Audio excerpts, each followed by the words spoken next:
দর্শক স্বাগতম টিটিএন লাইভে। আমরা আছি কক্সবাজারের মৎস্য অবতরণ কেন্দ্র। দর্শক দেখতে পাচ্ছেন বিরূপ আবহাওয়ার কারণে সব ট্রলার ফিশারি ঘাটে এসে গেছে, সব ট্রলার ফিশারি ঘাটে চলে এসেছে। আমরা দেখতে পাচ্ছি পল্টনে তেমন কর্মব্যস্ততা নেই। সাগরের বিরূপ আবহাওয়ার কারণে সব ট্রলার তীরে চলে এসেছে। দর্শক আমরা প্রতিদিনের ন্যায় কর্মব্যস্ততা দেখতে পাচ্ছি না পল্টনে, তেমন কোনো মাছ নেই। ইলিশ এসেছে অল্প সংখ্যক। আমরা কথা বলতে চাই এখানকার একজন ব্যবসায়ীর সাথে। আপনি আমাদেরকে বলতে পারেন কি কারণে আজকে মাছের এই কম স্বল্পতা? 2 দিন আগে সাগরে সিঙ্গেল হওয়ার কারণে সব ট্রলার চলে আসছে, যে শত শত ট্রলার, কোনো ট্রলারে সেরকম কোনো মাছ পাই নাই। মাঝি মোল্লারা হতাশ, যে চাহিদা মতো তাদের টাকা পয়সা পায় নাই।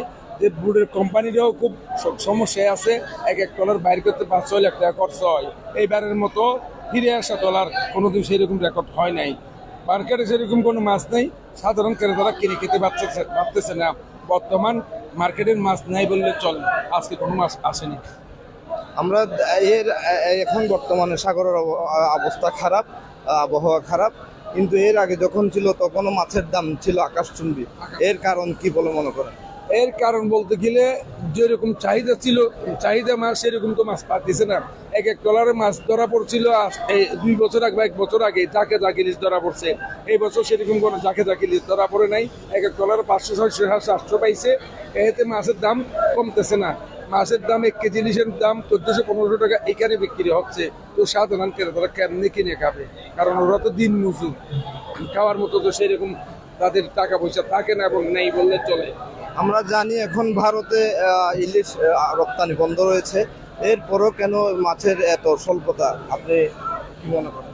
বলেছে ভারতের রপ্তানি বন্ধ হয়েছে। 2-3 দিন আগেও তো কক্সবাজার থেকে মাছ গেছে ভারতের মধ্যে, সেই মাছ ভারতে পারাইতে পারে নাই। শুনলাম আমরা ওই যে আপনার সাতক্ষীরা নাকি ওই মাছ জব্দ করা হয়েছে, এবং আগরতলা ওই মাছ জব্দ করা হয়েছে, লুটপাটে করা হয়েছে। মাছ কক্সবাজার থেকে গেছে, কিছু অসাধু সিন্ডিকেটরা কক্সবাজার থেকে মাছ কিনে নিয়ে গেছে, মানে ভারতে পাঠানো। বলতে চাচ্ছেন ভারতে অবৈধভাবে পাচার হচ্ছে মাছগুলো? জি জি জি জি জি জি জি জি জি হ্যাঁ, কক্সবাজার দিয়ে গেছে, চিরাং দিয়ে গেছে, ঢাকা দিয়ে গেছে। এরপরও চোরাই চালানে মাছ যাওয়ার মতো কিনছে এবং মাছ চোরাই চালান করার নিচে নেওয়ার পরে সেই মাছ ভারতে বাজার করতে পারে নাই। ওইটা লুটপাট হয়ে গেছে, সাতক্ষীরাও লুটপাট হয়েছে, এখন আগরতলাও লুটপাট হয়েছে। এই মাছ আবহাওয়ার অবস্থা ভালো হলে আপনারা কি আশা করেন? আবহাওয়ার অবস্থা ভালো হলে আমাদের সব ট্রলার যাবে সাগরে ইনশাল্লাহ। আল্লাহ যেটা করে সেটা মাছের আশাই তো করতেছি, বাদ বাকিটা এটা আল্লাহর ইচ্ছা।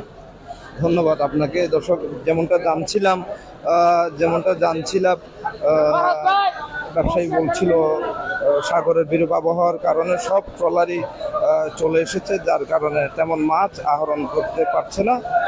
দর্শক তাছাড়া একটি ট্রলার সাগরে যেতে তাদের যেই শ্রমিক খরচ বা অন্যান্য যে খরচ, এগুলো 5 থেকে 6 লাখ টাকা পর্যন্ত পড়ে, কিন্তু সেই পরিমাণ কোনো মাছ তারা পায় না। দর্শক যেমনটা দেখাচ্ছিলাম আপনাদেরকে, পল্টনে কক্সবাজারের ফিশারি ঘাটে আগের মতো তেমন প্রতিদিনের নেই, কোনো কর্মব্যস্ততা নেই। মানুষ, ক্রেতা বিক্রেতা সকলের পরিমাণে খুবই কম, অল্প সংখ্যক ইলিশ আমরা দেখতে পাচ্ছি।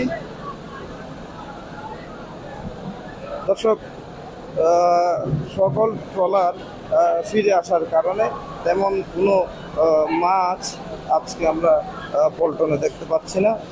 খুবই অল্প সংখ্যক কিছু ইলিশ দেখতে পাচ্ছি, যার দামও আকাশচুম্বী। 1000 গ্রামের উপরে যেই ইলিশ, এগুলো 1500 থেকে 1800 টাকায় বিক্রি হচ্ছে। যে ইলিশ 700 থেকে 1000 গ্রাম, এগুলো 1300 থেকে 1500 টাকা পর্যন্ত বিক্রি হচ্ছে। ক্রেতা বিক্রেতা সবাই হতাশ, তেমন কোনো মাছ বিক্রি হচ্ছে না, তেমন কোনো মাছ নেই, যার কারণে সাগরের এই বিরূপ আবহাওয়ার কারণে তেমন কোনো মাছ মৎস্য অবতরণ কেন্দ্রে দর্শক আসেনি। দর্শক, আমরা বিক্রেতাদের সাথে কথা বলে যা জানতে পেরেছি, সাগরের আবহাওয়া একটু ভালো হলেই সব ট্রলার আবার সাগরে মাছ আহরণের জন্য ফিরে যাবে। মাছ আহরণের জন্য ফিরে গেলেই তারা আশা করছে মাছের সংখ্যা বৃদ্ধি পাবে এবং দামও নাগালের বাইরে চলে আসবে। দর্শক, যেমনটা জানাচ্ছিলাম, সাগরের বিরূপ আবহাওয়ার কারণে মাছ, অল্প সংখ্যক মাছ আজকে পল্টনে এসেছে। সাগরের আবহাওয়া একটু ভালো হলেই সকল ট্রলার আবার ফিরে যাবে সাগরে এবং মাছের সংখ্যাও বৃদ্ধি পাবে। দর্শক, এতক্ষণ সাথে থাকার জন্য সবাইকে ধন্যবাদ।